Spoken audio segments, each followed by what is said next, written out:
Hello, Internet! Welcome to episode 399 of the Assorted Calibers podcast. The Second Amendment podcast is a little bit for everyone.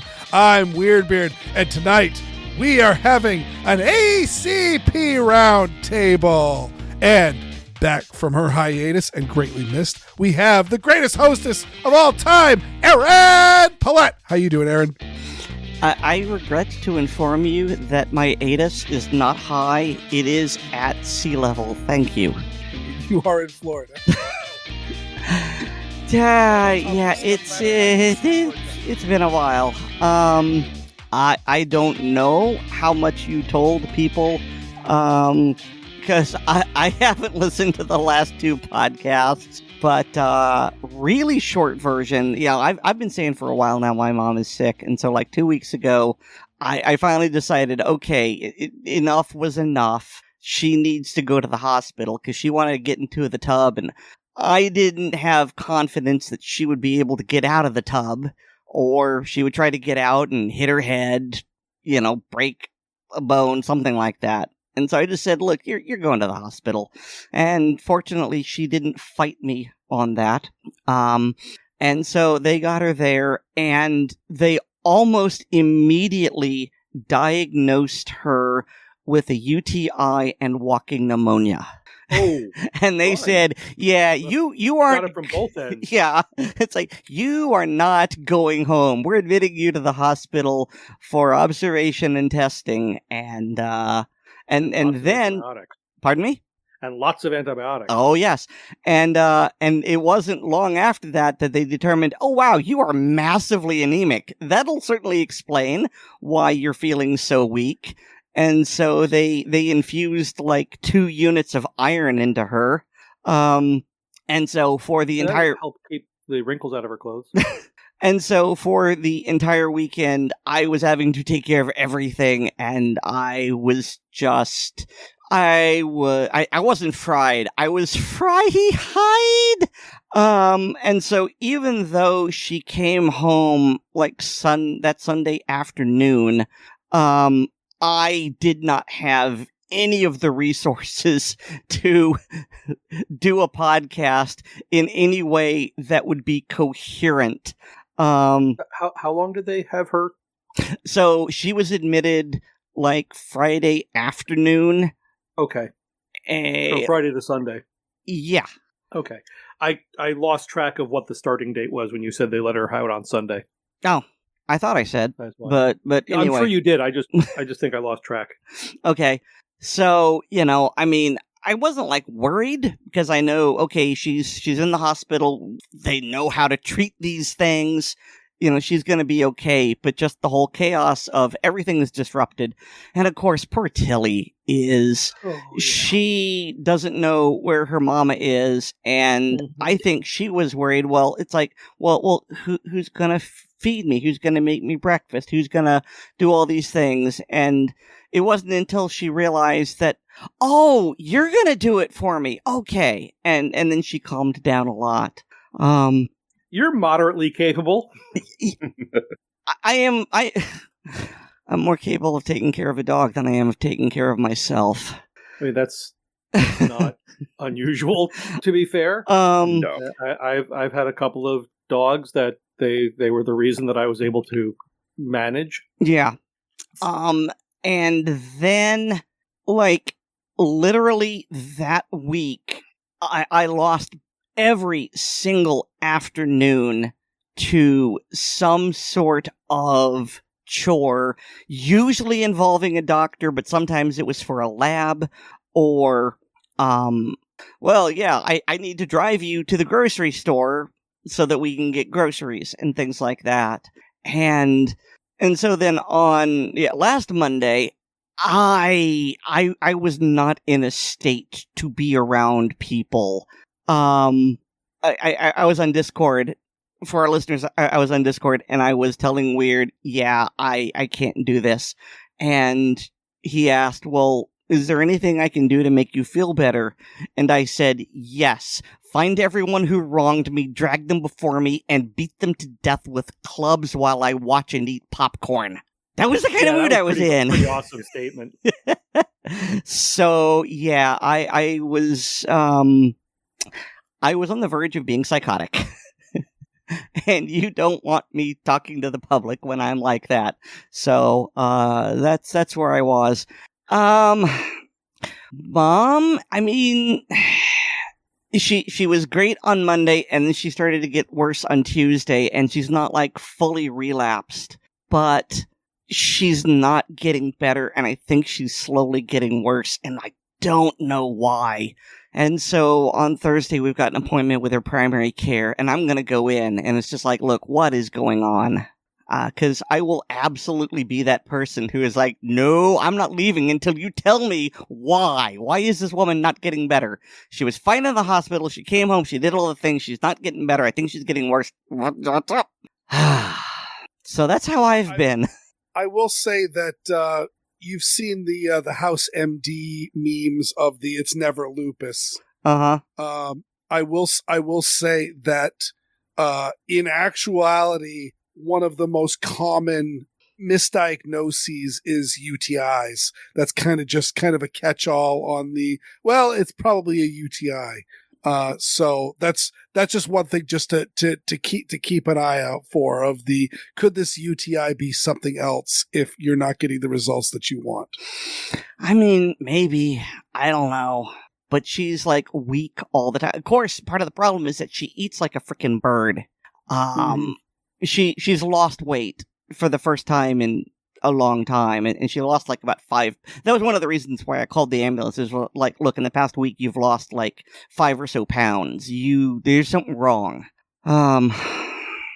So yeah. I don't know. Anyway, I think we've talked about me and my family drama enough. Let's move on to our lovely guests, or yes, co-hosts, or whatever we call Dodd. Yes, we also joining us. We have the great fill-in host, David. You've been doing an excellent job filling in the gaps while Erin was needing the time. How you doing, David? Well, I just wanted to make sure that I made Erin proud of me. So I was doing my best, even though I was only half of my normal Dottie self, because unfortunately I believe both of those, Oddball was either traveling or on call or something and was just barely conscious. So, but I got a new toy. Mm-hmm. And it's all Mal's fault. Mm-hmm. It is. It is an adorable little Beretta Model 70 in 32 ACP. It is just such a classy pistol. And that also has led to some of my adventures this past week, because as you can see from the picture that I just posted, it has a threaded muzzle. Yeah, it has a threaded muzzle in 1/2 inch by 20. Standard suppressor threading is 1/2 inch by 28. Now, I could just buy a thread conversion unit, which would be about $60, or I could get my lathe running and make one. What's the hobbyist statement? Or I could spend $300 and 2 months and make it myself. Well, funny thing is, I have almost everything. I thought I had everything, but I had almost everything to do it in-house already. Because working at the gun shop, I had a whole bunch of barrel sections and barrel cutoffs, including cutoffs from AR-15 barrels. The threading on the end of an AR-15 is 1/2 inch 28. So chucked up one of the cutoffs in the lathe, trimmed it down to a more manageable length, drilled it all the way through for 32, and then drilled it in the thicker section, drilled it through for the 1/2 20 tap, only to find out that the drill bit that I have, which was 7/16 or 28/64, the tap needs a 29/64 drill bit. It's 100th too small. I don't have a 29/64 drill bit. And I was racking my brain trying to come up with a way to just kind of jack like that without ruining everything. It's like, fine. Tomorrow I'm going to go out to Home Depot or whatever. I think the drill bit's like $12. Yeah. I looked it up and it looked like it was not a terribly uncommon. Yeah, no. No, that's a fairly common. For basically, if you're doing any type of 1/2 inch by whatever thread, 29/64 is a drill bit you need. Yeah. Unlike when I did my CZ61 3D printed build, where I needed where the directions called for metric drill bits. Yeah, I have some, but yeah, that's just unpleasant. So if all goes well and I get this complete, the only expense would be that $12 drill bit, and I would have a thread adapter for the Beretta. So wish me luck. Good luck. We know how that works. Mm-hmm. And then, actually, would you just thread you've got a 9mm suppressor, right? Correct. Yeah. I mean, I've also got a 22 suppressor, but that would be a bad idea. I mean, if you lube the bullets enough. No. No. There's always time for Dear lube. listeners, do not do that.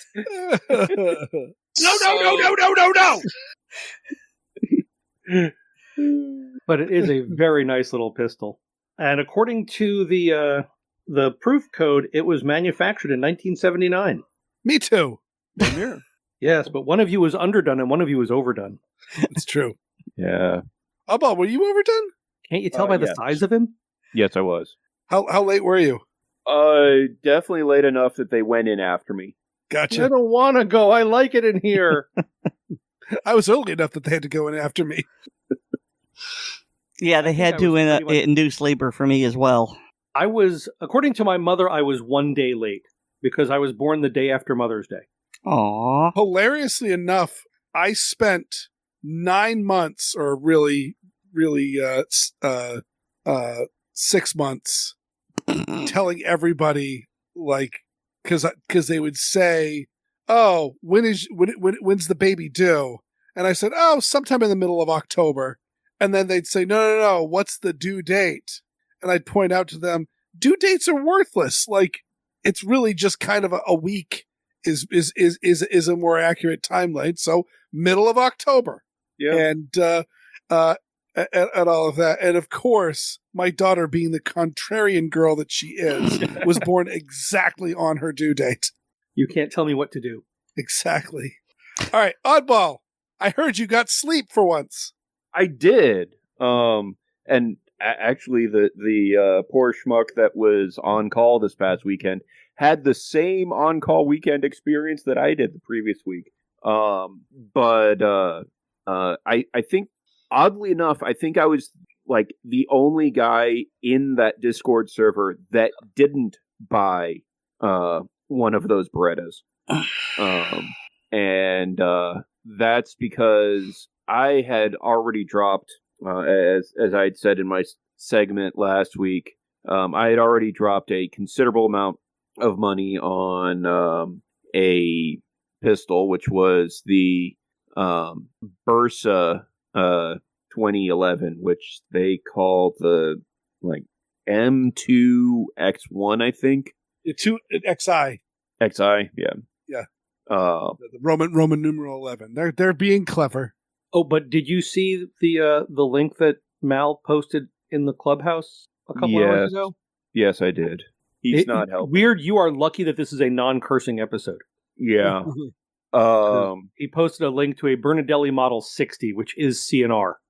But I got that pistol in, and the folks at the pawn shop that I use as an FFL actually commented on the pistol being a little bit higher quality than what they're used to seeing come in for me.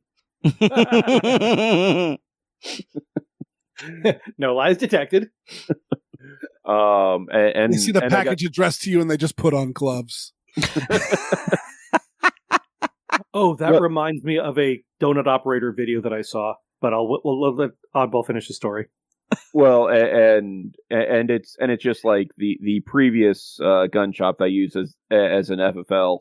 They definitely are have gotten to the point of if it's got my name on it, not sure what it's going to be, but it's going to be interesting.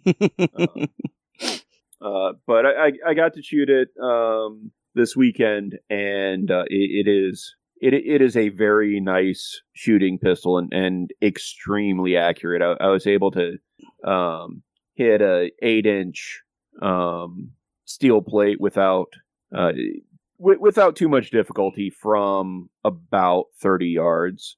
And I could probably do a little bit further back. So yes, I've gotten sleep. And by the time this show releases, we'll be either in the middle of or coming home from LibertyCon down in Chattanooga. But both David and I will be there. If listeners, if you're one of the folks that are attending that convention, hunt us down, say hi. We'd love to talk to you. I will not be there. Sadly. Yeah. But understandably.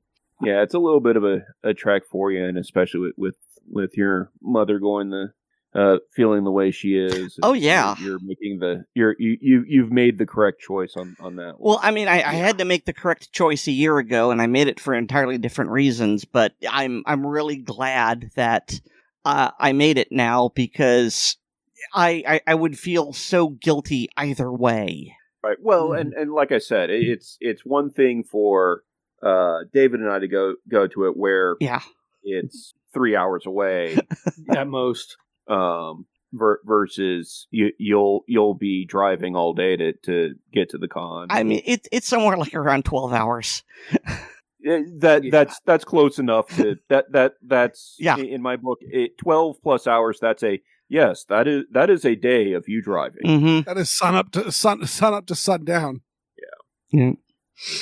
So the comment that Weer'd made, they see the package addressed to Oddball and they put on gloves. I was watching some video shorts, and one was from a donut operator body cam review.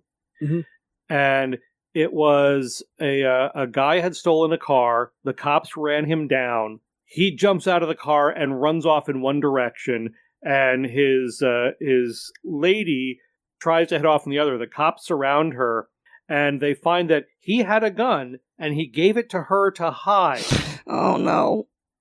And I'm wondering if she's a fan of Cormac McCarthy. Yes.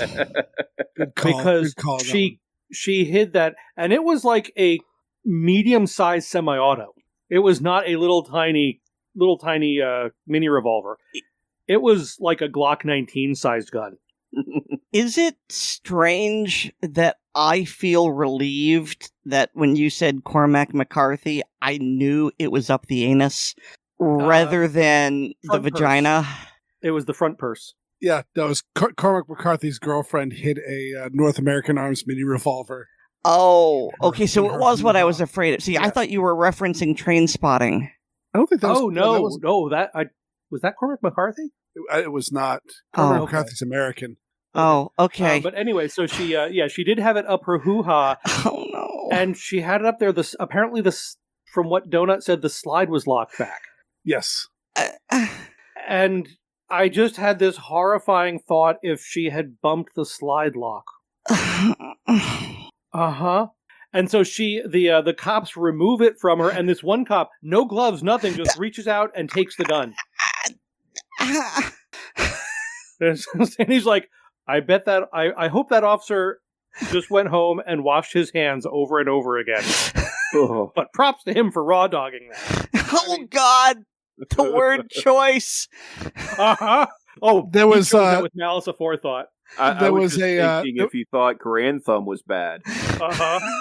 I believe Donut Operator's got a little bit of a germaphobe to him too, because there was one stream that he was doing a body cam video, and this cop had pulled somebody over for a DUI and found that like they had drugs on them, and like spotted drugs like in the car like directly, and then was just going through various things, and he's reaching through bags and various things of a known junkie with no gloves on. He's just like, what are you doing?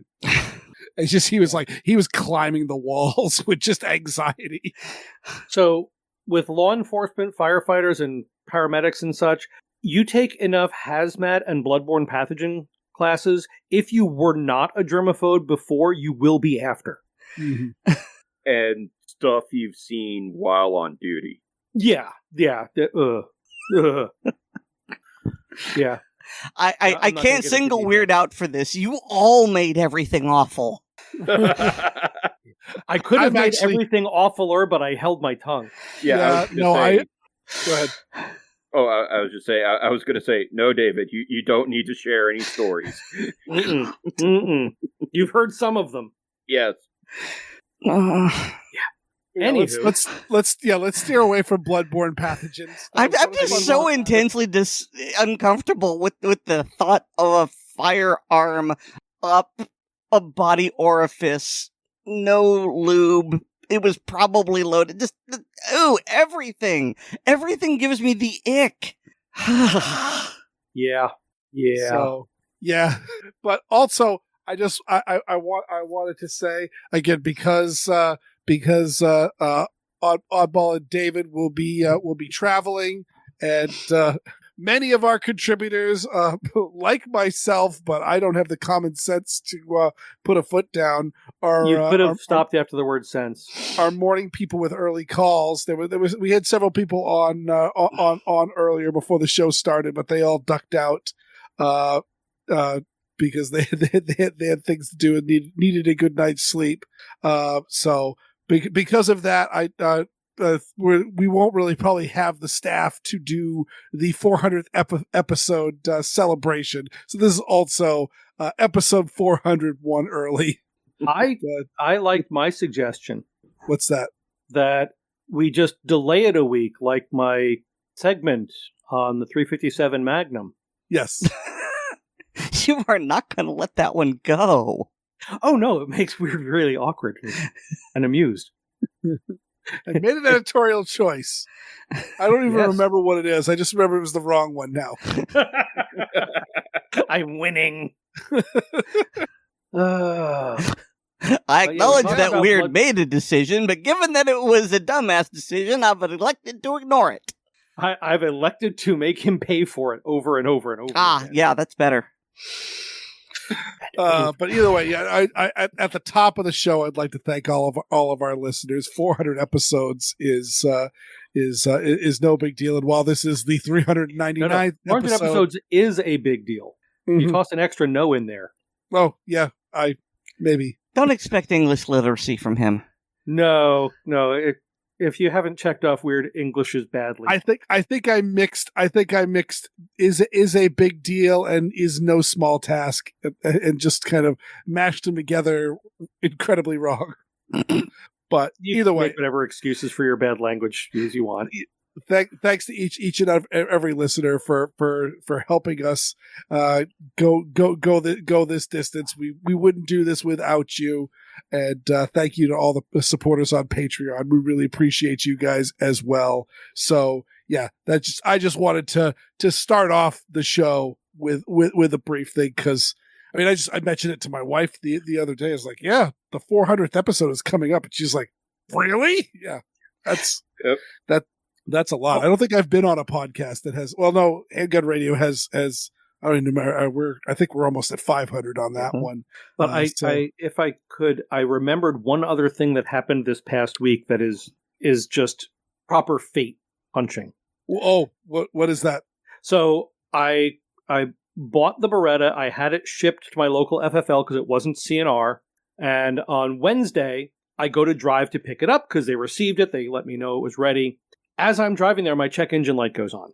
Oof. So I'm driving. Car's not behaving any differently.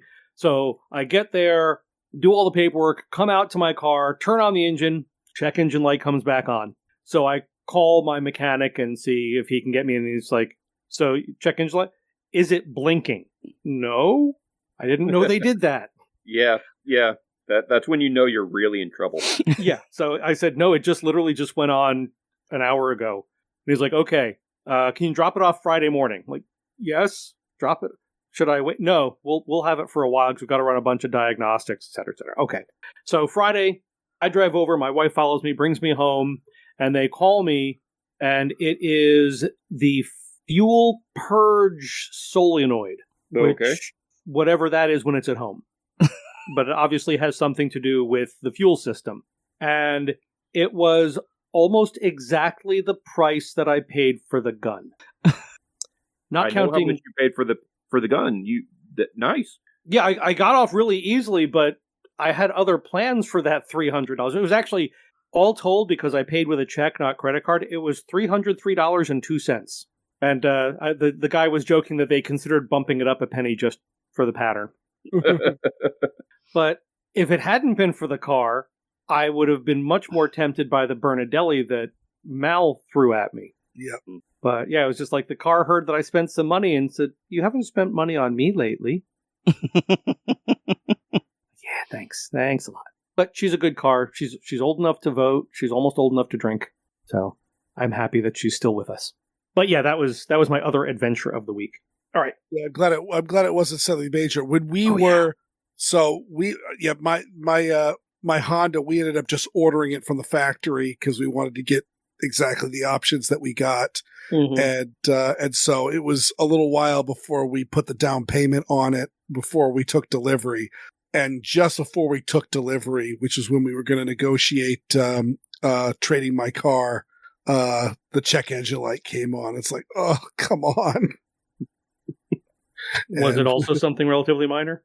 No idea. It's their problem now. The dealership saw the light on, and so gave us an insultingly low ball, and we ended up taking it at CarMax, and I will say we have no sponsorship at ACP. I will just say, if you are looking to get rid of a car, CarMax is really, really awesome. Both how it goes through, like, literally my mom, because my dad can't drive right now. Mom's thinking about getting rid of one of their cars, and I just went and just got the VIN off the car and put in. Thank you for not saying VIN number. Oh yeah, that bothers me. Thank you so much.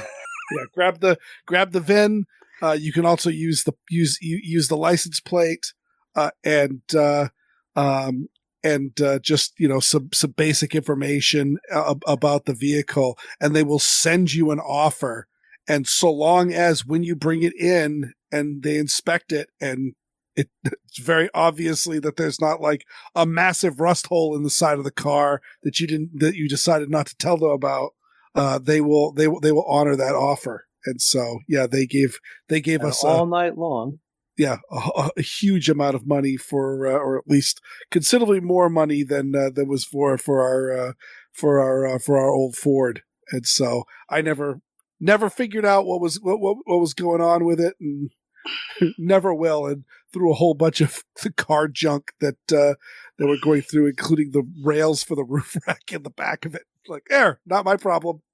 We had some roof rack rails that had worn out. And so they weren't any good, but they left with the car. And just as a reminder, if you're ever in that position and you do want to know what's going on, if you go down to like AutoZone or Advanced Auto Parts, they almost always will pull the codes for you for free.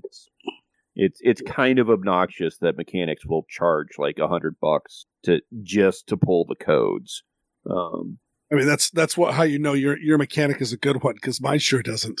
Well, yeah. I mean, most of them, if you then do the work, then have them do the work, they waive that. But so it's a bit. I understand a little bit that they don't want people bringing in, say, "Oh, it's this code. Okay, cool, thanks. I'll go fix it." Because their time is worth some money. Yeah, but yeah, if you run down to if it drives, you can go down to AutoZone and they'll read the codes for you for free, and then you can look it up and see what it is, because it might be, oh hey, there's a vacuum leak where this hose has popped off. Put that back on. Yep. Or this fuse has popped. Just replace the fuse. Right. If you're lucky. And if it doesn't drive, you can just tie a rope to the bumper. And then just put it over your shoulder and walk. or tie it to another car. This is just another one of my extremely bad advice. Don't do that.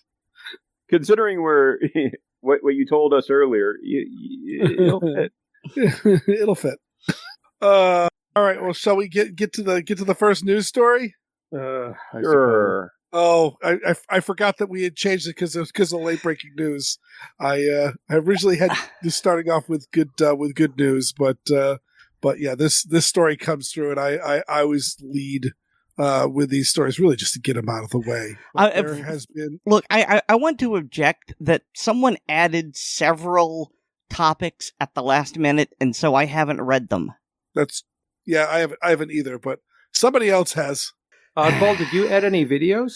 No, I added 2 links that, yes, they're slightly different stories, but they are related to other things. Okay. And I added 2 links to the first story. Yeah.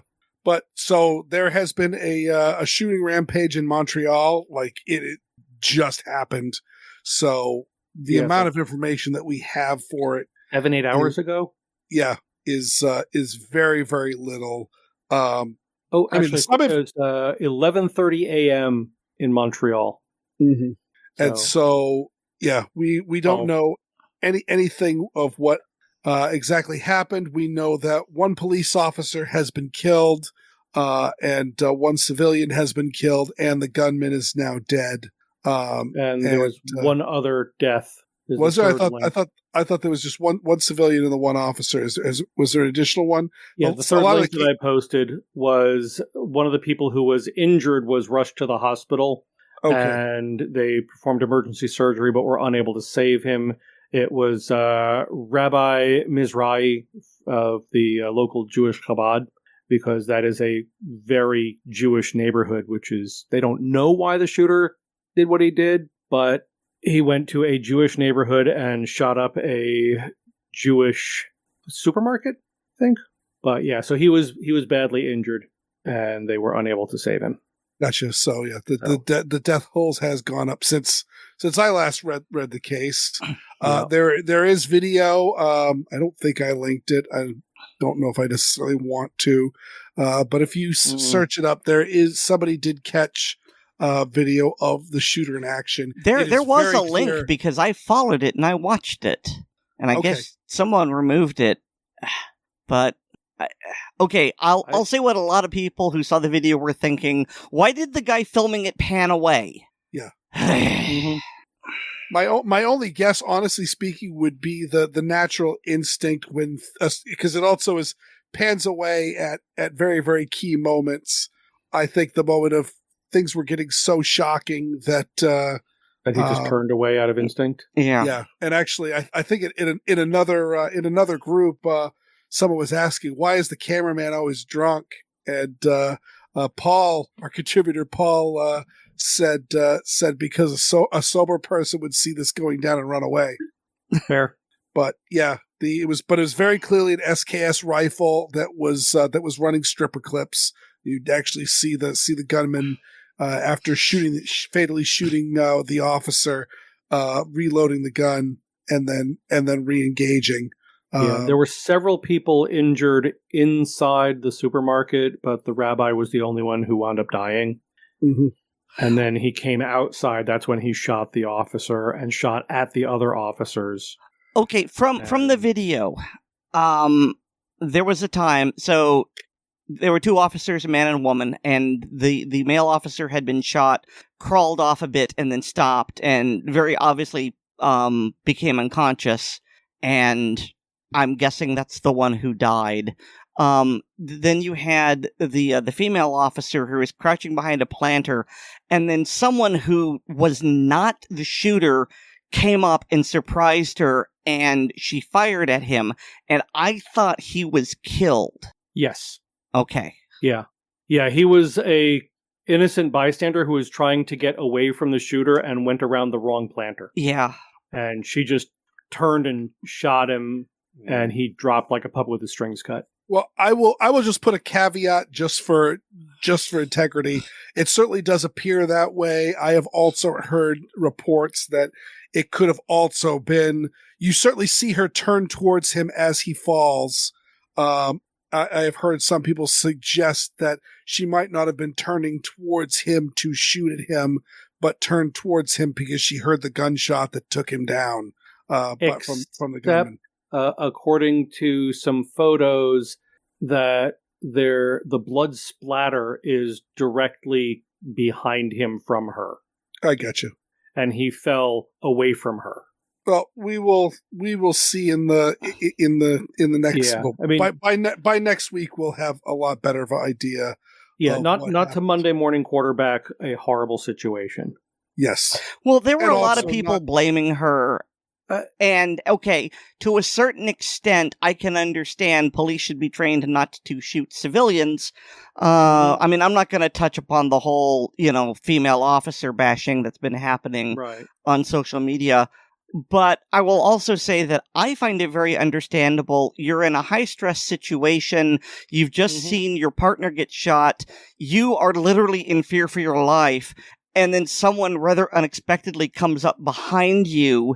Yeah. I'm not saying I forgive it. I definitely don't endorse it, but I'm going, that's the kind of mistake I would make. And I don't know if you can train someone out of that. Yeah, So, it's not right, but it's understandable. yes. Yeah. Especially since we talked about watching body cam videos in the intro, noted we watch a lot of it. And if you ever see an instant where the police are stacking up on something, you will always see them set a hand on the back or the shoulder of the officer in such a way, in the fact that they train for when you're coming up on another officer, here's how you let them know that you're behind them and you're another officer. And they are trained for that stimulus to know that's a friendly officer, not a threat. But to, again, hear a noise directly behind you while there's gunfire, or see movement directly behind you when there's gunfire. And the gunman was clearly coming from that direction. I mean, that's why that individual was moving towards the officer. And according to some other commentary, she had not been behind that planter for more than a few seconds. She had moved to that location to seek better cover. So it was just bad luck. I don't think that she can realistically be blamed for her reaction. Yeah. Now, one thing that I found interesting, I was watching the shooter as he reloaded, and it looked like he was having trouble, and then he sat down, and it's like, what's going on? And then I realized, oh, he's bleeding out. Yeah. And, it wasn't until I saw the gun go up in the air that I realized, oh, that's why he's having trouble. The thing is, I don't know if he was shot while he was reloading or if he had been shot much earlier, and that was just a case of adrenaline carrying him until the blood loss got to be too much. Yeah, that's a really good point. I mean, there's also the aspect of, if you don't train with stripper clips, they can be awkward, especially on a Soviet-designed rifle. I mean, SKS is easier than Mosin Nagant, but neither of them are Mauser-level stripper clips. Yep. And so even if he hadn't already been hit, he might have struggled with it. But yeah, that was he had clearly been shot at least no later than trying to reload. But yeah, you're right. It could have been he was shot earlier, and the adrenaline and spite and whatever else was going through him just carried him through until blood pressure dropped sufficiently. But yeah, it's just all around terrible situation. Yeah. No, our hearts go out to all the innocent victims involved in this. And again, obviously, if it turned out to be an officer shooting, a friendly fire situation, obviously there needs to be an investigation. That's just how this goes. But again, my heart goes out to her in particular. Yeah, it does appear to not be a sign of negligence, at least as far as I see. Yeah, it was just, and I don't know if there is a way to train out of that instinctive response to a threat. And would you want to? Yeah, that is the big thing. Is yes, you can train to always, you teach hunters to do that. You don't. Yeah, but no one's shooting at a hunter. Well, correct. Rarely. You don't. Yeah, you train as a hunter to always verify your target, always know where your target is, what lies beyond it. So you see a deer, you don't just, oh, there's a deer, quick blam. you or take sounds your time, like a deer on the other side of that hedgerow. Yeah. Lamb. You take your time, you line up your shot, you confirm the backstop, and then only then do you start making the shot. And if you miss the shot, you miss the shot. But guess what? A deer is not going to hurt you if you miss the shot. Or if obviously it changes. It changes up quite a bit with Dangerous Game. Yeah. But at least in North America overall, you're in good shape and you've got enough distance that it's fine. Mm-hmm. In the case of a law enforcement officer in the midst of a firefight, they're not soldiers. They're not trained to be soldiers. Soldiers have friendly fire incidents in combat regularly. Mm-hmm. So police officers who are not trained to that combat level, it's amazing there aren't more of them. But I still just I cannot imagine what she's going through right now. I mean, for good or for bad, her law enforcement career is over. Almost certainly. Yeah. Unless Weer'd's initial assessment turned out to be correct and she did not shoot him and he was actually shot by the perpetrator of the event. Yes. That's the only way that she's going to remain on the street. But and of course, also I must note, not as thumbing my nose, but pointing out the fact that this is of course Canada, and I believe Montreal has actually even stricter gun laws than Canada proper. Yeah. And so again, it's the gun control does not solve such things or prevent such things, and as we notice a lot, it's what was I lost my train of thought, but they have very strict gun control laws and it didn't stop. And that the worst shootings that we have, the key factor is law enforcement response, and that is really the key factor on this, is that only 3 innocent people were killed in this in this attack, and one of the reasons for that was, I don't know the full story. Again, we'll know better next week, but there were a ton of cops that in this area shortly after he started shooting. Yeah. And I mean, as the saying goes, when seconds count, the police are minutes away. Mm-hmm. From everything that I've heard of this event, the police response was excellent as far as time goes. Could they have gotten there quicker? Maybe. But from what I've was reading, and again, we're still well within, we're within the 12 hours. Mm-hmm. But from everything I've read, they're from alert to arrival was relatively short. Yes. And this one, who was the one that was reminded? Because I don't think I remember hearing about this story when it went down. The next one? Yeah. That was me. The Vancouver one. Vancouver one, yeah. Which is, it's another one of those, it's a tragedy, but how exactly could it have been avoided? The story is in Vancouver this time, so we're still in Canada, and a homeowner made a 911 call reporting that her daughter's companion was emotionally disturbed, threatening to harm himself, and he had a gun. The police show up, and they confront the man, and he's holding the gun on himself, and he pointed the gun at himself, and when the daughter went outside to check on her companion, he threatened to kill her. The police arrived, and they see that he's armed, and they're trying to talk him down, and then he moved. He walked towards them, and they opened fire. Well, one of the officers opened fire, because it says, this one officer did not fire his weapon, and 2 others did. Okay. The video shows the entire interaction lasted approximately 37 seconds from the time police arrived to the final shot. And the body cam shows that the man did not raise the gun towards the officers or verbally threaten them. But he had made threats, according to the 911 call, both to the daughter and to himself. He was armed. According to the article, he had fired at least 1 shot prior to the police arriving. And again, you have a man threatening violence armed with a gun, how much risk do you take? So it's a tragedy all the way around. But again, I'm not going to say that the police were overzealous, but I'm not going to say that they could have handled it differently. There's simply not enough information.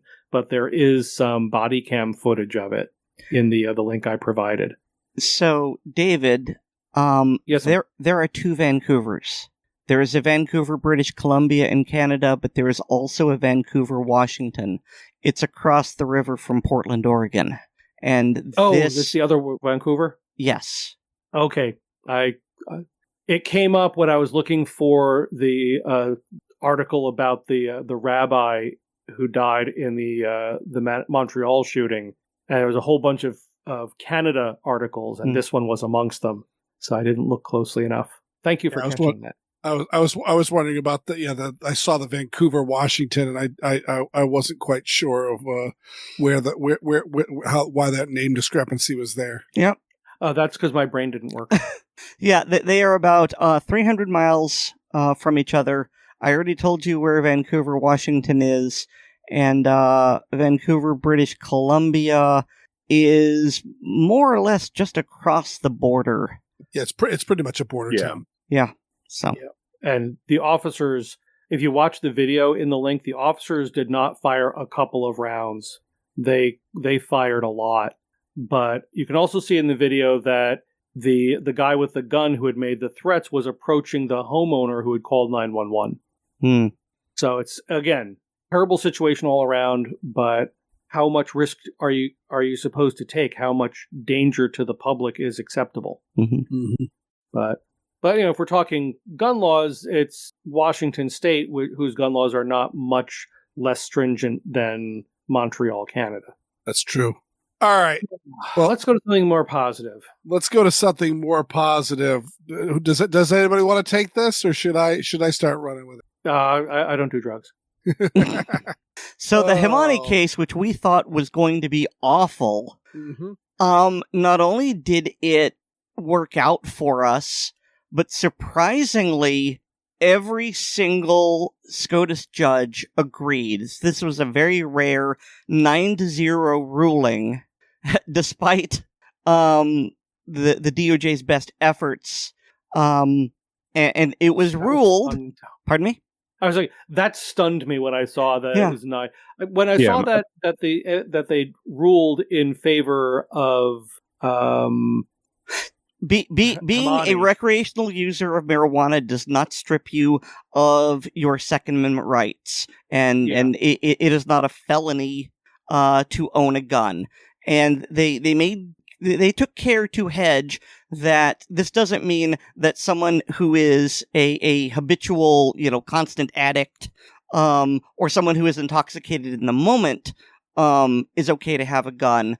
But for someone who smoked marijuana every other day, I believe they said it was just as common. They drew the parallel between drug use today and alcoholism during the time of the Founding Fathers. And even people who weren't considered alcoholics back then drank enough that in today's world we would consider them alcoholics. And so some of the bar bills from the founders' parties. Holy smokes. Yep. And beyond that, the government tried to cite the drunkard laws of that time.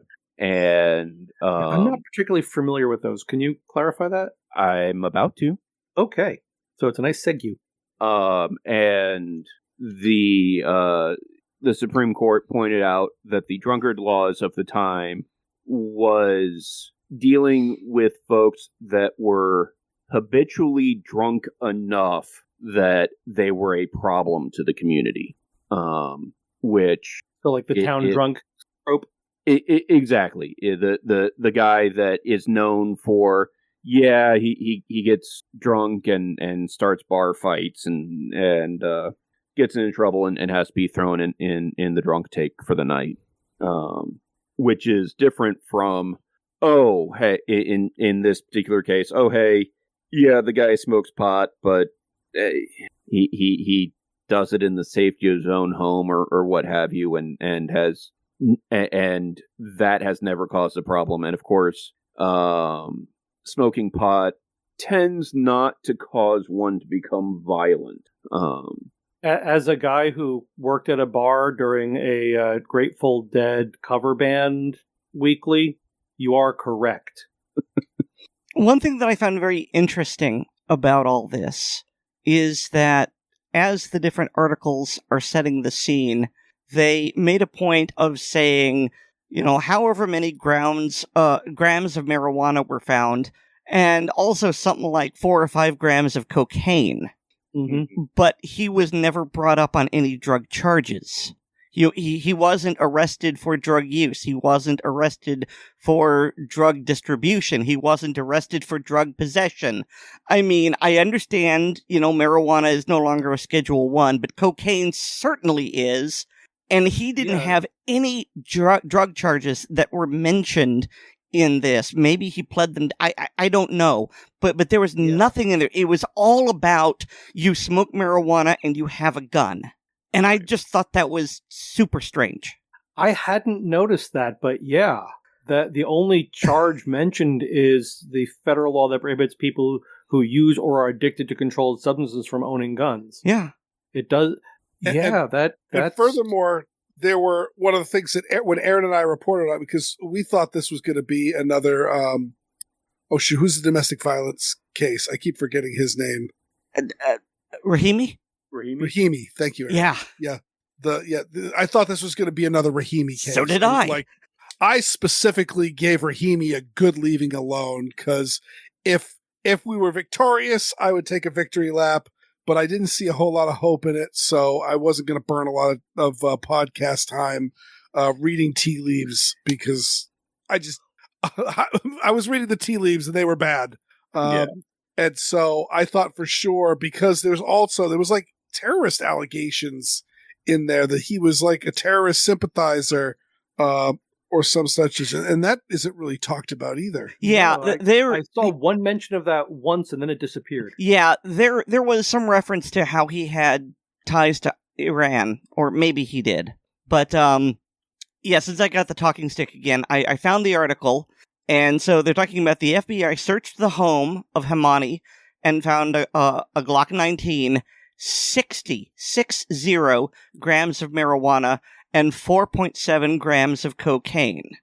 And then going down, Hemani faced no other charges, nor was he accused of using the weapon under the influence. Bizarre. Yeah. Now, did any of you guys read our favorite justice, and I say that with all sorts of sarcasm, Jackson's concurrent? It was kind of a concurrence and a bit of a dissent. Yes. So I didn't read it, but I saw someone comment, but I'm not qualified to go further. So she and Sotomayor signed along, saying yes, she agreed with Jackson's concurrency, which was yes, the court's getting it correct that simply smoking pot should not remove your Second Amendment right. But she went on a fairly lengthy tirade on how SCOTUS got Bruin wrong, and that it was, quote, time to end this failed experiment. And hold on a second. Sorry, my kittens are causing havoc. That's their job. More than usual. But Mo pussy, mo problems. And one of the things she trotted out was that it shouldn't be a judge's job to know. Basically, it shouldn't be the judge's job to know what the law was. That it was much better to expect the judge to be able to do the whole balancing thing of, well, it's in the state's interest to do the thing, even though the Constitution says they can't. And it really aggravates me that that's still an argument. But yeah, that's what you wrote. Yeah. And does anyone else have anything else to say about this particular case before I think it's all good. Bottom line is that, it is a narrow decision, so it is essentially saying that marijuana use, specifically lawful marijuana use. So I believe it's still going to be on the 4473. And I believe if you are, say, in a state like Texas that has no recreational or medicinal, I think you're still pretty much in big trouble for buying a gun if you are a habitual user of marijuana. That being said, if you are an occasional user, I'm not a lawyer, but it does appear that this would certainly provide an affirmative defense. And sorry, I did put in a video in the show notes, which, yes, this is a win. This is good. I definitely agree with SCOTUS on this. It's and I think I've mentioned on the show before that I'm a big believer that if there is a 9-0 ruling, or if all 9 justices agree on a case, then somebody in the lower courts needs to be punished because they can't agree what to have for lunch. But unfortunately, I'm glad that they made this decision, but there are a ton of cases sitting there in limbo for that SCOTUS still hasn't said yay or nay this session as to whether they're going to pick up. And I posted a link to Washington gun law talking about that, and I want to say there's something like 25 cases involving the Second Amendment sitting there waiting for consideration, including at least 5 of them that have to do with assault weapons bans and magazine limits and stuff like that, including at least one that has been bouncing around for almost a decade now. Are these what they group together as the hardware cases? Yeah. Okay. And has in fact already gone through the process all the way up to the Supreme Court.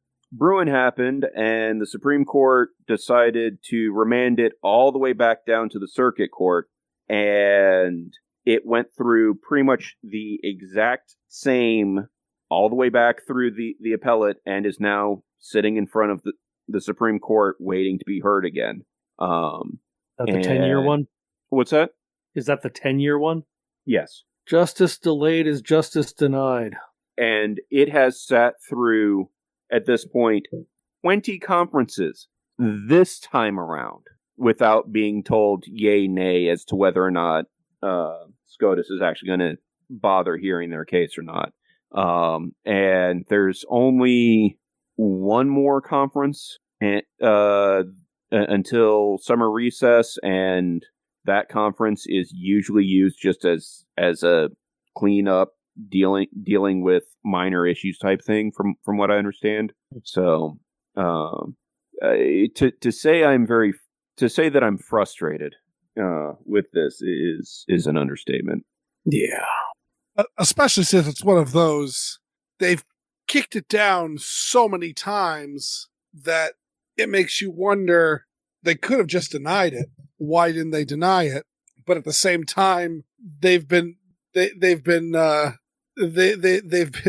passing on it so many times that you're like, well, why wouldn't they accept it? Like, it's a weird limbo. Right. Yeah. And like I said, you would think that remanding it all the way back down is a pretty clear indication of the no, somebody under us got this wrong, and here's a new decision that gives you your marching orders. And Bruin assuming the lower courts actually pay attention to Bruin and don't actively try to undermine them, mine it.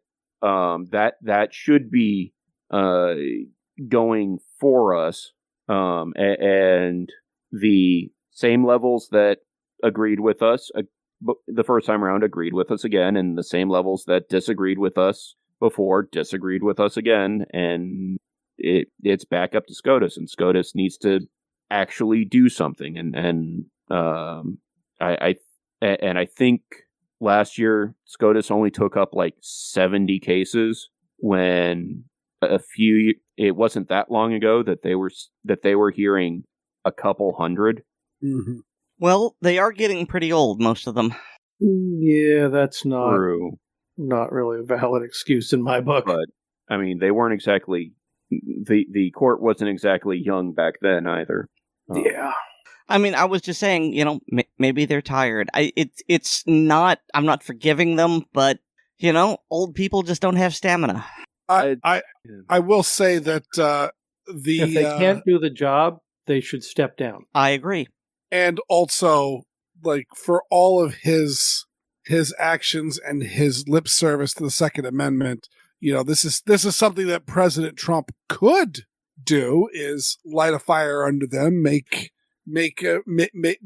demands, suggestions, however he wants to handle it, but make the fact that he's as disappointed as we are at this known to the world, but he chooses not to make it a priority. It's because he's a New Yorkian. I mean, no shade to David, but I think even he will agree that the vast majority of people from New York City, even if they are Republican, are if they aren't stridently anti-gun, then they're very likely not pro-gun. At best, they're wishy-washy. Yes. In most cases. Mm-hmm. I mean, don't get me wrong, there are a number of very staunch pro-Second Amendment supporters in New York City, but they have learned to keep their mouths shut and their heads down. Yeah. That's how I grew up, because I made the mistake a few times of making pro-Second Amendment statements in high school, and that made the rest of my high school time extra miserable. And also, there's just the natural sorting, because we are a country, it's of many states. It is also very, very easy for people that are treated as such to do exactly what you did, David, which is move out. Yeah, I mean, it took a while, because I moved to the Albany area and then Rensselaer County, which was much better, but still part of New York State. Yeah, but it is kind of an endless sorting hat, where it's just natural for people that are pro Second Amendment to move out, while people that are pro Second Amendment and living outside going, oh, there's job opportunities in New York. Well, cool. We won't move there. Let's ignore those. Yeah. Mm-hmm. David, did I properly use New Yorkian versus New Yorker? I've not heard New Yorkian as a term. It's I always like New Yorker. But it's a good distinction. Yeah. New Yorker is someone from New York. A New Yorkian is like a masshole. Well, I was thinking specifically someone from the city. That was what I was thinking. Yeah, that's honestly for most people in the Northeast, that's what they mean by New Yorker. Oh, okay.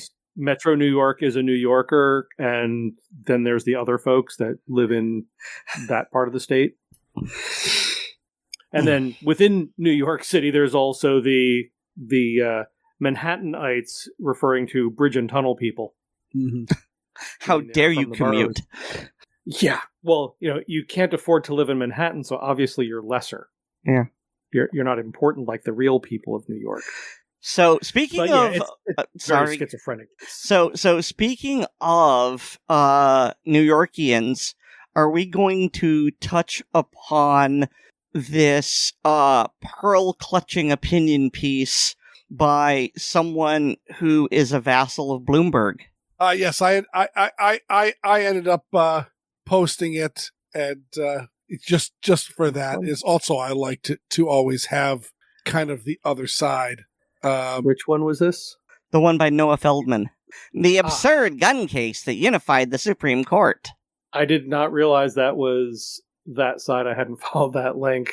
And actually, unfortunately, yeah, it's paywalled. And when I It's read not the for me. article for the first time you click on it, but since I clicked off of it, it's now saying, "Good, you get your free read. Pay us money." Oh, okay. I'm still in there, so but yeah, I was looking for some particularly pearl clutching comments.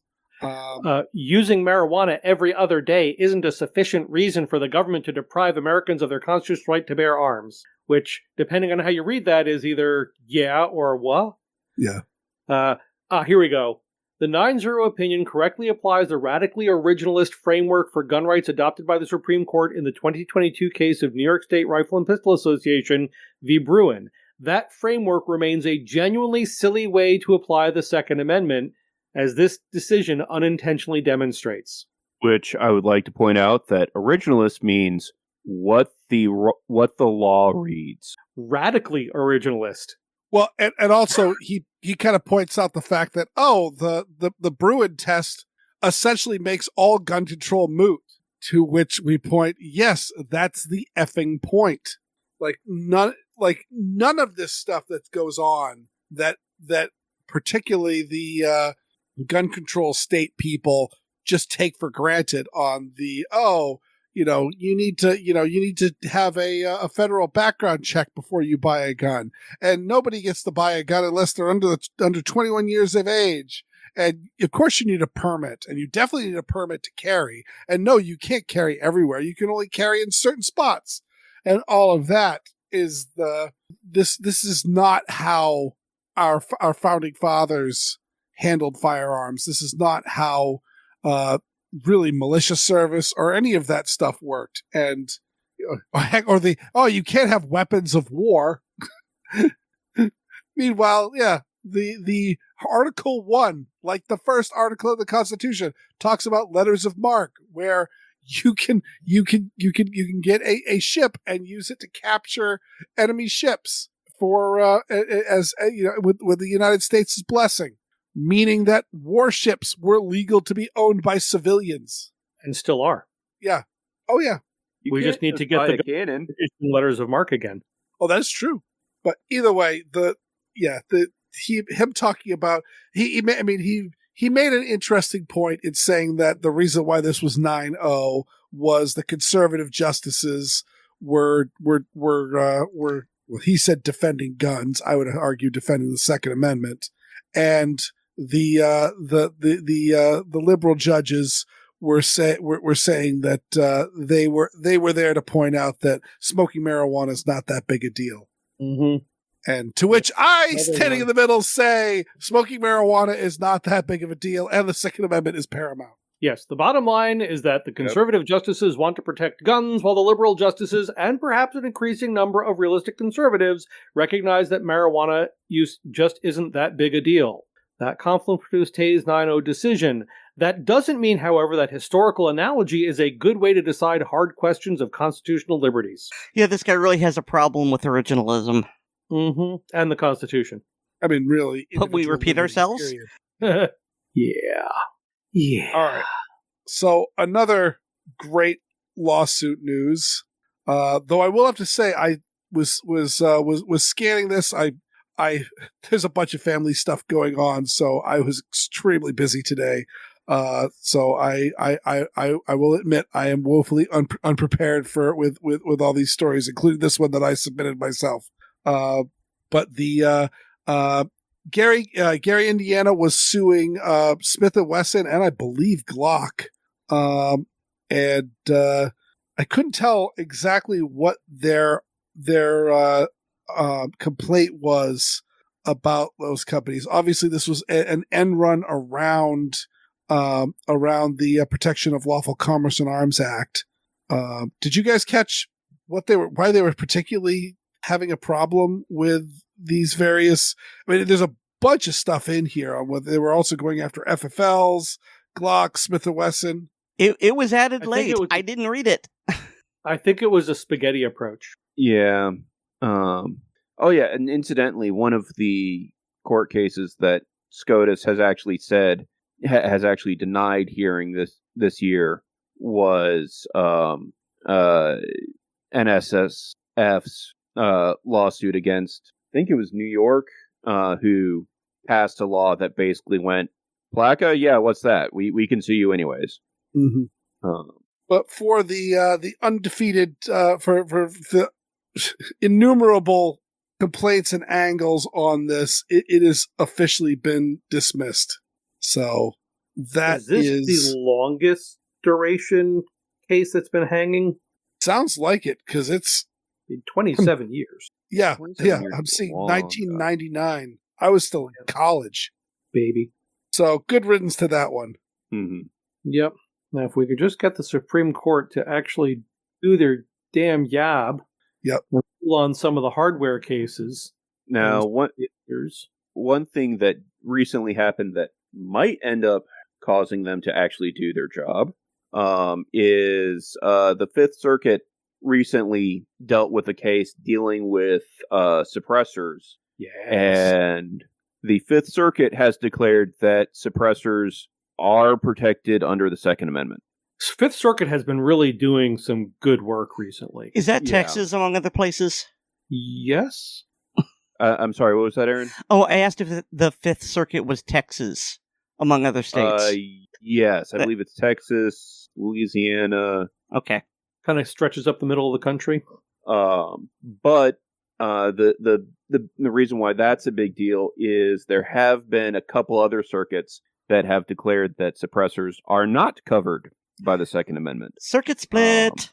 Which means there's a circuit split, which historically anyways, that pretty much means that SCOTUS will get involved and say, okay, now there is national confusion that has to be dealt with. I mean, I didn't think there would be that kind of confusion, considering the National Firearms Act declares suppressors firearms in the definitions portion of the law.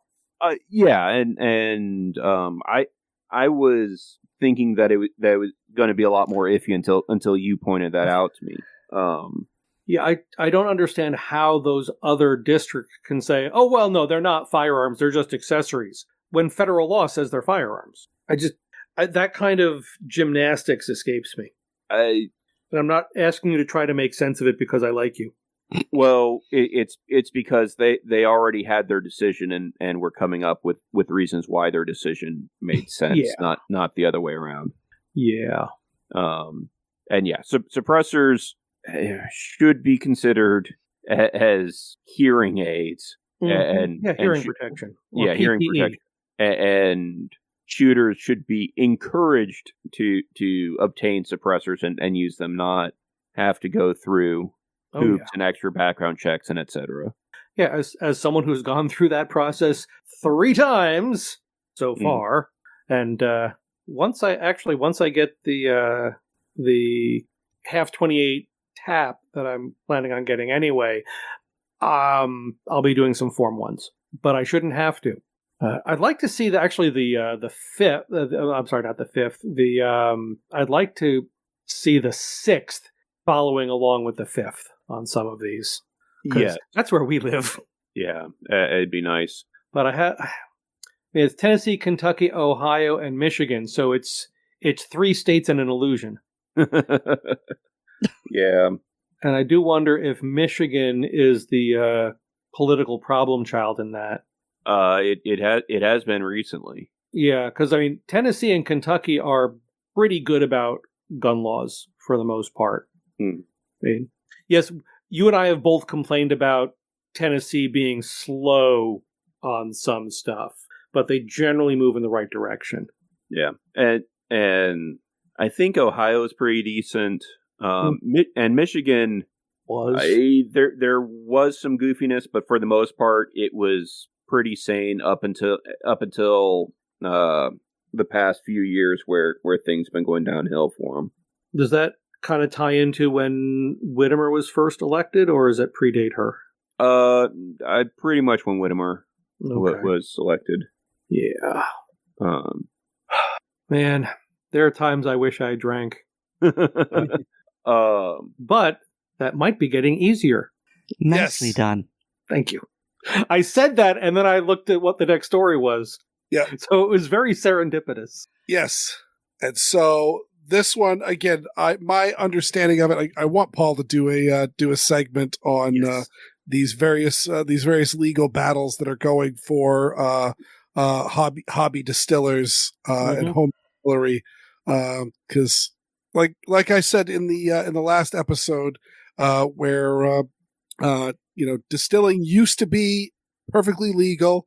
You could do it just to say it was, and then the Volstead Act went through. They took it all away, and then they just gave you back, well, first beer, then beer and wine. There were some restrictions on distilling that go back like 150 years, but I believe from what I have read, and I'm not a lawyer and I'm not a tax specialist, but I believe that they were related to taxation. Yeah. And that was the limitation on distilling had to do with taxation. Because the Hobby Distillers Association, which you should check out, they have a free membership, which gives them greater numbers. And if you want to kick them some money, can do that as well. But they've mentioned in some of the mailings, because when I heard about them and heard about this case, I became one of the free members just to do my part as I could. But they have mentioned 150 years in some of the mailings for restrictions. Yeah. I will just say, as someone who is a huge fan of distilled spirits and loves taking distillery tours, I've had the good fortune to take distillery tours in several countries that are not the United States, and when I do, and I get talking to some of the people, especially if I get a hold of the distiller, the master distiller there, that start talking about that, they ask me what I distill at home myself, and I go, "Oh, I'm American. I can't do that," because they just naturally assume pretty much all around the world, distilling your own alcohol for personal use is just expected. Yeah, I've only taken a distillery tour in 2 countries, Tennessee and New York. So can we talk for a moment about the fact that this got to the Fifth Circuit and the government made a request to get this reheard because it had already been ruled that you could do distilling at home, and the government said, please reconsider, and the Fifth Circuit shut it down. It's just, we are not going to rehear it. No, we got it right. Yeah. If you want this to be heard again, it's going to be at the next level up. And once again, this is the Fifth Circuit. Mm-hmm. So more honors upon them. But as regular listeners know, I don't drink alcohol at all. I don't care for it. But I'm fascinated by the distillation technology, and I would love to play around with distillation. You're also in favor of freedom. I mean, generally, yes. Individual freedom is the primary reason for existence, with responsible action. I mean, there's also, there's lots of also, good stuff added onto it. Like, again, I mentioned this last week as well on how Egghead did that great segment a while back on the penny stove. Oh, and, yeah, that was fun. And one of the things he was talking about is, if you could, get your hands on pure alcohol, that works the best. And I noted that methanol is a natural is a natural byproduct of and a waste product of distilling. And so you talk to any distillery, you ask what do you do with that's the heads fraction. What do you do with your heads? And they've all got different stuff going on. One distillery actually said that they gelled it and turned it into hand sanitizer. I don't necessarily know how good that is, because methanol is not safe to drink, but it's also not safe to get on your skin. At least in large amounts. Though again, the methanol is coming from essentially beer and wine that's being put into the still. So if you are drinking beer or wine, you are also drinking methanol. So your body can process it and handle it in small doses. But the big thing is that it's a great cleaning product, just like, isopropyl alcohol is. And I just actually just bought a new bottle at the grocery store today because I use it for a lot of cleaning because it dries so clean. Yeah. But talk to anybody in electronics. Yeah. Or, and again, it makes a great fuel. So yeah, there's a lot of benefits to home distilling. There's also, of course, obviously it's still legal today, but there is peril in those woods, depending on how you are.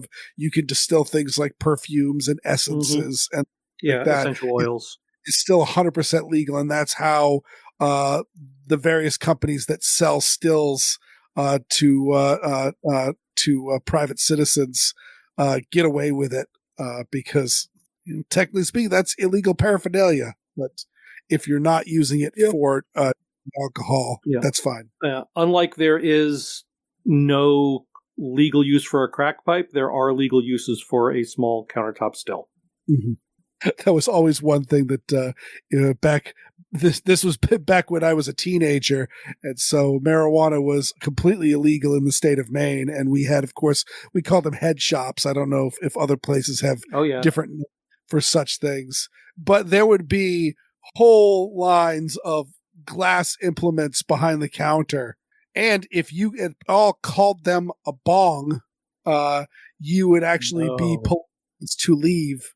I don't know if there was a specific thing, but there was at one point somebody said, "Oh man, look at all the bongs," and the guy behind the counter got very stern and looked and said, "We only sell tobacco water pipes here."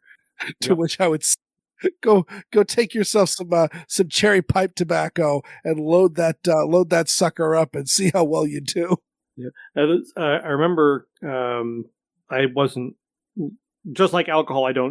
Have never done any of the recreational pharmaceuticals, but I did go into a head shop when I was a teenager just to look around and see what was in there. And they had a no joke Turkish hookah set up as a display piece. Mm-hmm. And that was cool. The other stuff I could not have cared less about if I tried, but the actual vintage Turkish hookah water pipe was neat. The caterpillar couldn't be found? No, unfortunately. I mean, actually, probably fortunately, a caterpillar couldn't be found. Go ask Alice. Yeah, I don't want to be 10 feet tall. I am surprised. Was that Lewis Carroll? Yes. Yeah. Yeah, I am surprised at how much of that book was allegory to politics and not allegory to drugs. Yep. Yeah, Reverend Dodson was not a man who partook, from what I've read. All right, this next one, we could talk about it a little bit, but there's a lot in here, and I don't need to unpack it all. But I just saw this this morning when I was just setting up the show notes, and this is something that I have wanted forever. This is the YouTube channel Jolly. That's spelt with a 0. They're not the British guys who go around the world tasting various foods from different countries.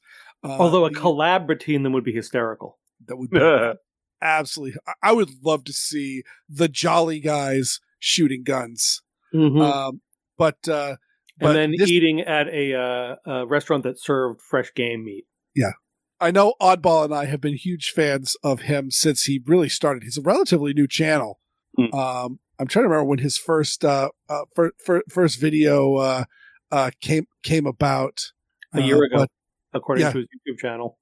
Yeah, so he's only been around about a year. I've probably only been following him for 6 months, maybe less. But he is a huge fan of strange and trashy guns. And so this is it's a channel that's I really, really like. But he has a mini documentary. It's 30 minutes long on the Ring of Fire guns called Cheap, Dangerous, and Outlawed. And it is a really, really fun video if you are ever curious about the Ring of Fire guns, or you happen to have a safe full of them. No comment. I was just scrolling through and I saw a year ago he had a video, the 5 worst guns I own. And I just imagine Oddball watching that video saying, got it, want it. So yeah, just go check him out. He does really, really great work. And especially if you like Oddball and I talking about Trash Panda guns on Handgun Radio, you'll really like his channel.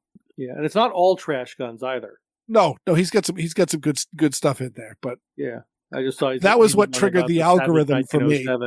Oh And this last one, I decided to throw this one in, even though it is out of the purview of the Second Amendment. Again, we are a variety show. We just talked about home distilling, both in the previous episode and in this one. And I thought that this was both key to freedom. It's really more of a First Amendment violation as far as I'm concerned, and also nonpartisan enough that I think that it fits with the spirit of ACP. I read this as well. Yeah, this is a concern. The link is to Twitter, but this is like a full on article, and they've got their sources cited. It's really, really well done. Really better than some of the news stories and actual blogs that I've seen linking to it. If you don't mind, I'm going to edit the link to an X-cancel link so people without Twitter can still read it. Beautiful. And so, what essentially it is pointing out that some information has come through. I think this is through patent information, that the flock cameras, these are the cameras that are put on various highway systems that scan license plates. And again, speaking of police body camera video, that's been coming up a lot. I've seen a number of cases where it has been drug task forces, and they have been flagged on a car because it came from a very, very hot drug area and was traveling in a suspicious manner as far as where it was making stops and where it was heading to. And they do this through these license plate scanners. But according to this patent information, it can also scan. Actually, Oddball, why don't you take this over, because you've got the most technical wherewithal, and you were talking about this a little earlier. Yeah, on how it's pulling stuff out.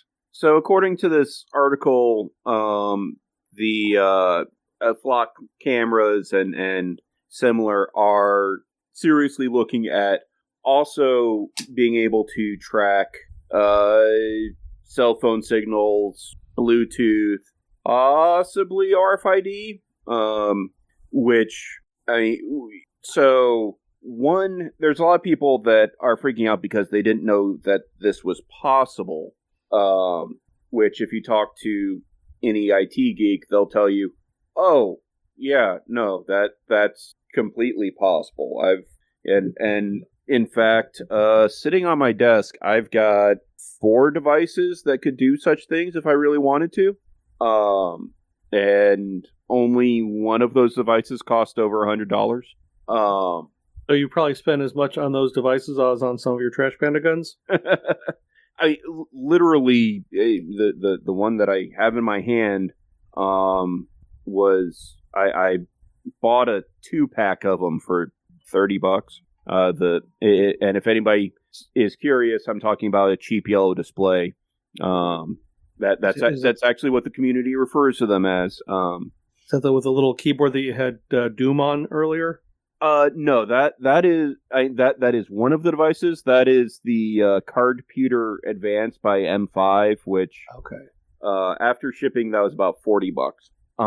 But yes, it could do it too. So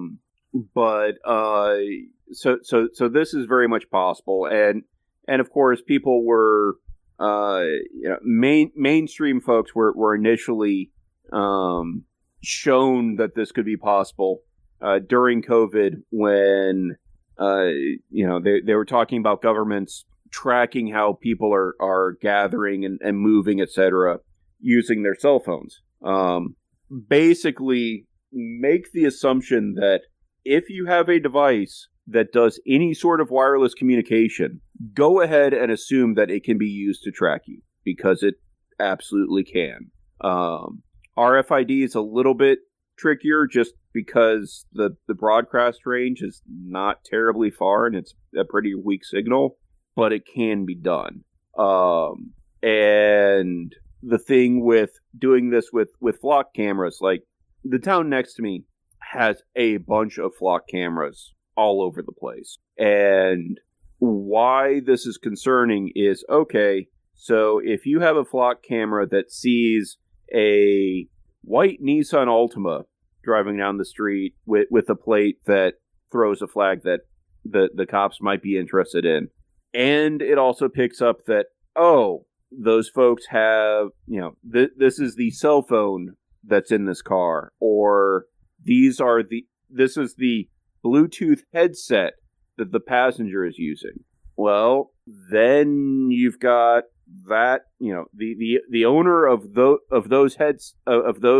earbuds are now tied to this car that the cops have reason to investigate. And you can see where it goes from there. And I asked you about my medical device, since it is remotely readable by the doctors. Right. And I told you that probably. That's comforting. Since obviously there needs to be some sort of wireless communication. Now, again, it's the question of what's the distance of that. NFC, near field communication. If you've ever played with that, most cell phones these days have the capability of using NFC. That's one of those for meaningful communication. You pretty much have to have the cell phones right up against each other, back to back, for it to actually communicate.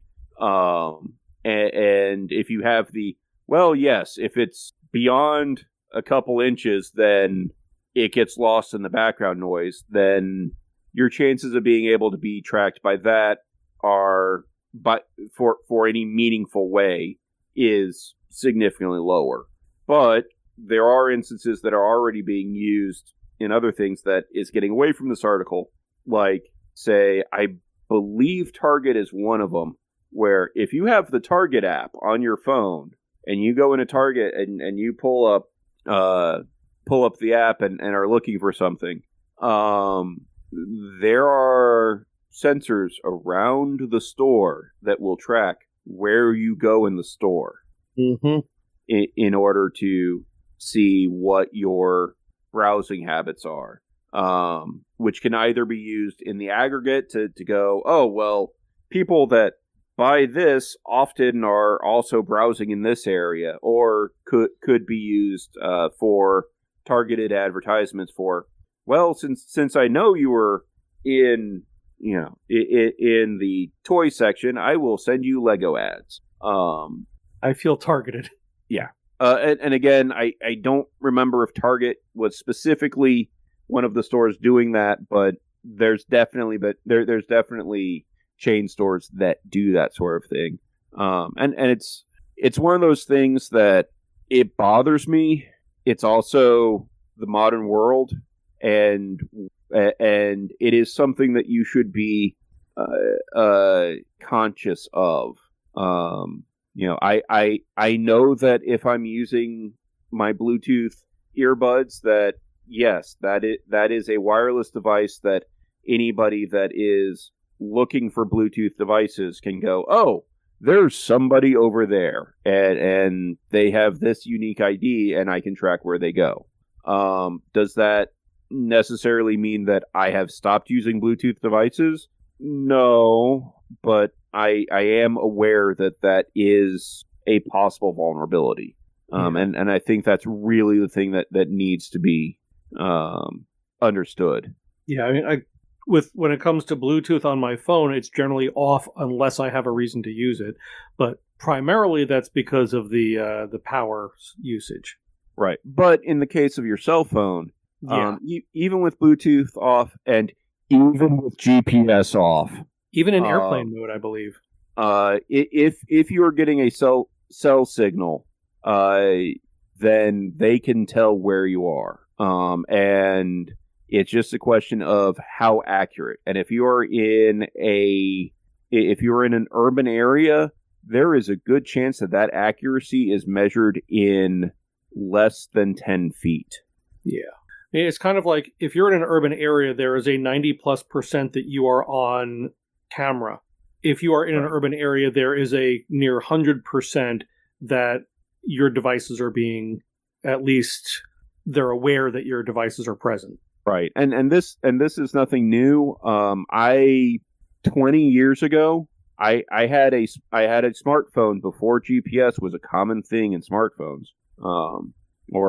GPS was a thing, but very few folks were using it. And they weren't in phones yet.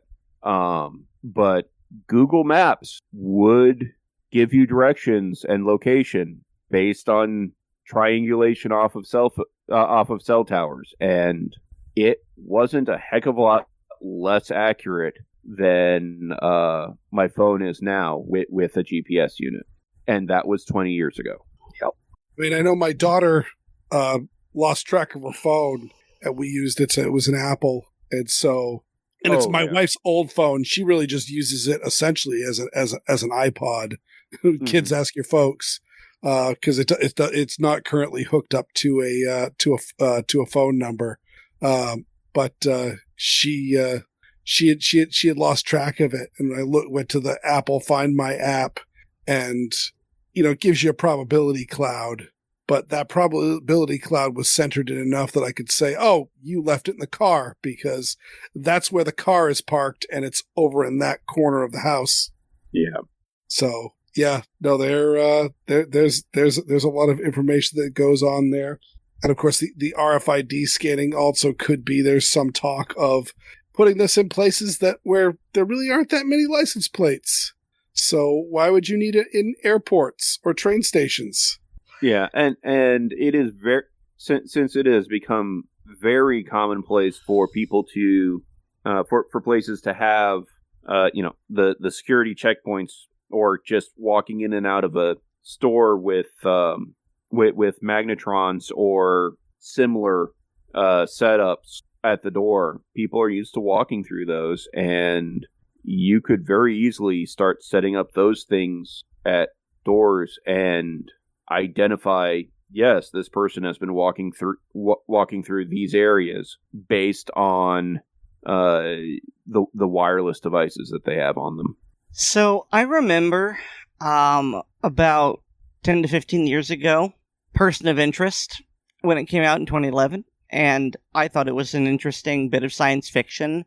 And I remember thinking, okay, this is an extrapolation of maybe technology that we would have in the future, but there's no way we can do it now. And I mean, to a certain extent, I was right. We couldn't do it, back in 2016, but 10 years later, this is straight up Samaritan out of the show. And, I didn't realize that they were making a cautionary tale. And so that Torment Nexus all over again. Yeah, and so that goes along with, 1984 was a warning, not an instruction manual, but now Person of Interest was a cautionary tale. And and one up on that, Erin? Yeah. You remember the Batman movie where Batman uses wireless networks to determine where people are in buildings? Oh yeah, that was in the second movie where he goes to Hong Kong and he basically has them all emit like a sonar pulse. Yeah. Yeah. Yeah, so they can do that now with Wi-Fi. Mm-hmm. To the same to the same accuracy and fidelity as in that movie. That's not troubling at all. Nope. Sleep well. Yeah, it's just like there was Rainbow Six, the Tom Clancy novel. Mm-hmm. That they had the sensors that could detect a heartbeat through the jungle at the end of that one. Oh yeah. We actually used that to track down the downed Wizzo in Iran. Yeah, that's also not exceptionally new. We were just getting those in the fire department 10 years ago for search and rescue. One takeaway for people, though, with this sort of stuff is make sure your devices are up to date and have their security patches. And as annoying as it is, make sure that you're using good, strong passwords and multi-factor when you can on all on your computers, on your network equipment. If you can, on your network equipment, change not just the password, but change the username if you can. Basically, do everything you can. It's never going to be 100%, but do what you can to harden your network to stop people from using it against you or against other people. Why would we need to change the username? So if I know that the username is administrator, then all I have to worry about is attacking the password. Mm-hmm. If you change the username, then I have to figure out what the username is also. Okay. Basically, it's a 2-factor crack instead of a 1. Basically, yeah. Okay. It makes it that much harder for someone to break into your system. Yep. And there's I think you've mentioned this before, but there's the random password generator that keeps it in. It's like, I don't know if it's a device or a piece of software on your computer, but when you sign up for a website and ask for a password, this thing will generate a random password and store it, and you go through that to access the website. Am I making any sense? A password manager. Yeah. Yeah, absolutely use a password manager. I'm not a huge fan of the random generated passwords. Now, if it's a system that can do a pass key where you have a physical token or something that you use, then that's great. But for actually generating passwords, I'm not a fan of of the computer generated random passwords of P ! Q 3 5 F. It's considered at this point it's much better to go with correct horse battery staple. Yes, and I didn't hear what you said, Erin. Correct horse battery staple. Just coming up with random words yourself. Yeah, throw in some random words, and also throw in some numbers and special characters.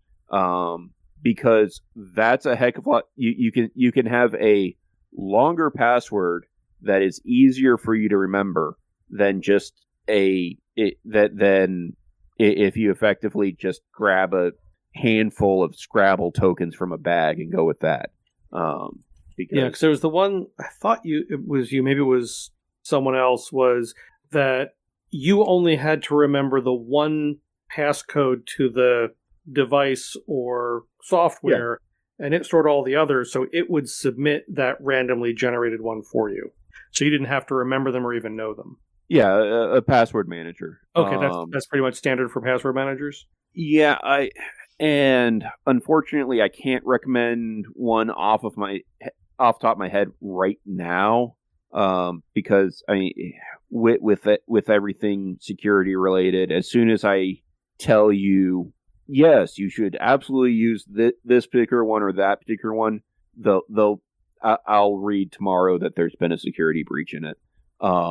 That's just the way it's always been for me. But yeah, you use a password manager, even I like the ones that are stored locally. And in fact, a couple of those devices that I was talking about with being able to track people have password managers on them where they store the passwords encrypted and it doesn't put it in for you. Which I think you're probably thinking more of the passkey for it. It actually puts it in for you. And I would say I love it when I'm dealing with a shop or somebody else that, sign up for this account and you can use your Google account to sign in. No. Or Facebook. That's honestly, I really like that because I know the way that works. They're not actually gaining access to anything on your Google account, but they're getting the security token from Google saying that you are who you say you are. And Google, you're saying that's a good thing to do when that's an option, is to use Google? Yes. Huh. Yeah. Okay. Because I know with Erin had mentioned Facebook, which people have said not to do that because if your Facebook account gets zorked, then you're SOL. There is that concern, but less so with Google. But also that means if you get compromised with Facebook or Google, chances are you'll notice it rather quickly. Mm-hmm. And you'll be able to change your password. Now, there are issues where a lot of people have been socially engineered into somebody hijacking their Facebook account. Yeah. But that doesn't seem to be as big of a thing with Google, possibly because it doesn't have the social media aspect to it. And Google really cares about privacy. They care anyone other than Google, they care about privacy. They care about security. In their best interest to care about the security of their members. And they've got some really smart people paying attention to those sorts of things. Does that answer your question? Yes, thank you. Okay. Possibly more than I can process right at the moment, but I know that I can ask you. Weird. Yes. Do you know who else is also a bunch of really smart people? Listeners, maybe some of you have been with us for 400 episodes plus. How many did we do for the Gun Blog Variety Cast? Oh, I think it was like 150 some. Yeah. I mean, I know it was over 101. Yep. And so thanks to each and every one of our listeners. Again, 400 episodes. We wouldn't have done it without you. But we of still course, haven't done it. Yes. Well, I trust the process. And but we give extra special thanks to our supporters on Patreon. So we are Patreon. Go to patreon.com/CertainColorsPodcast to sign up. Patrons get an early release of the podcast. Plus, you can get bonus content like the ACP blooper reels, the ACP film tracks, and the ACP mag drum. And thank you so much for Nissa for helping me out with the. I guess the main show got clipped last week. So sorry about that to patrons, but it should be all set on all the distribution networks now. I mean, this is definitely one of the listeners that's been with us since the beginning. Oh yeah. And so why hasn't she done a segment yet? She has. She did the Fluffy Blankie story. She's like, "You want me to do this?" Yes. I don't remember that. The 50-50. Sadly, I do not remember the Fluffy Blankie story. We'll have to track it down. So, Nissa, if you have any other stories, apparently there's a demand for them. So let's see about getting more from you. I mean, we got Xander to be a self-motivating fan. I thought it was self-actuating fan. Actuating, yes. Unlike them, I was voluntold. I was informed. I was informed on the air. Yes, at least I was informed privately. And the funny thing is, I was the one both times. Yes! She made me an offer I couldn't refuse. Or shouldn't refuse. Tomato, potato. And you can get more from me. Why am I reading Weer'd segment? Because he wasn't? No. The thing is, I was actually the wrong paragraph. Keep that in, Weer'd. I'll keep it in. Okay. Also, please remember to rate us on Apple Podcasts and Pocket Casts. Subscribe to us on the platform of your choice, and share the show with your friends, both online and off. I've got a blog. It's weirdworld.com. That's WEERDworld.com. And also hear me weekly on Handgun Radio on the Firearms Radio Network. And I know I haven't been productive. I have a sick mother. I'm depressed. I have all sorts of things going on. Look, the fact that I show up for this podcast weekly is about the limit of things I can do. But if I ever get any more productive, you can get more from me at linktree/Erin Paulette. That's linktree.ee/Erin Paulette, all one word. David, where can people find you? Here, as often as I can get a segment in, Handgun Radio, as long as it's not wee early in the morning. I'm also a contributor on the Blue Collar Prepping blog, which can be found at bluecollarprepping.blogspot.com. And wow, English is hard. I'm also on the Assorted Calibers podcast and Handgun Radio Facebook pages. And as a published author, books with my stories can be found on Amazon under the names Brenna Bach and David Bach. And as Oddball mentioned when this is released, will be at LibertyCon. So come and find me. Buy my books. Oddball, where can we find you? I have a blog at gunscarstech.com, and I can be usually heard on Handgun Radio because I don't sleep. And I'm usually also lurking over at the Handgun Radio and Assorted Caliber podcast Facebook groups. Come by, say hi, and as you can tell, after 400 episodes, we're just as professional as ever. When was the last If time this was Handgun Radio, you would add one more item to the end of that. Yes, we'll spare Oddball the screeching tires wave. Hey, Oddball, when was the last time you did anything on your blog? Well, I informed the guy that actually owns it, Adam, that we needed to rebuild the thing, and he's rebuilt it, but I'm currently locked out. Oh, okay. No. You are blocked out of your own blog? Yeah, but I mean, it's just he had to rebuild it and move it, and we need to set up the accounts properly again. Oh, okay. But we've both been a little busy. That's fair. So, can one of you help me out? Because I need to go to an ATM machine, but I don't remember my PIN number. Oh, that physically hurt me. Our sense of humor is assorted, and so's our podcast. Good night, everyone. Good Good night, folks. Brilliant, Ed. Brilliant. I've been sitting on that one since the top of the show.